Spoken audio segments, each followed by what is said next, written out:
good morning, good afternoon, good evening, depending where you are watching me from. I still remember your brother Ebron TV or Yabeloga. Who are going to have a better because Oyamo Matthias can go check him on Ekuzugube.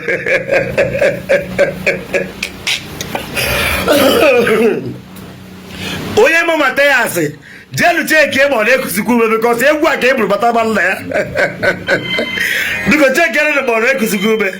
They will go with Bataraman, check him on Ekuzugube because hey, claro, care. They go be a back easy with the Matthias, a quarter of a about that Kibe. Matthias, a quarter of a Chris with a mother. Matthias, a quarter of a Jesus with a mother. A quarter of a no credit in a credit all this while. A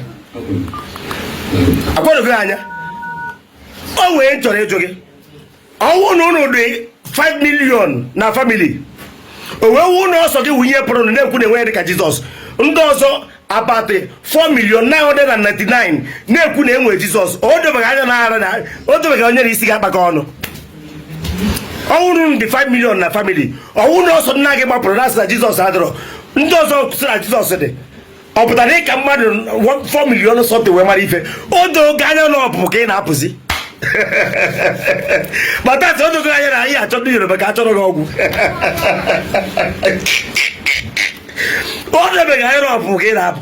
What's going to crowd? A full Bemudia. Cabo is a full Bemudia. Nenu buy agua. Eh? Hey, Gracie Carey.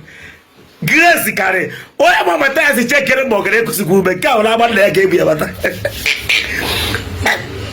if I say Bukobi kere 100 million, Matthias since he did about 30,000 for 100 million. Now watch out if you are Ababeku. But yet you're going na Chineke Mwado. Yet you're going, whether you like it or not, every kind of first that the whole world. Okay, I was in Nigeria. One more kind of Ibo. Just make sure the way because of Ibo. I'm coming about first that the whole world. Now, don't put him on your check, so they will give way. You got Christian Waja. What have you done, my brother? Call of who goes to a carry some guy. I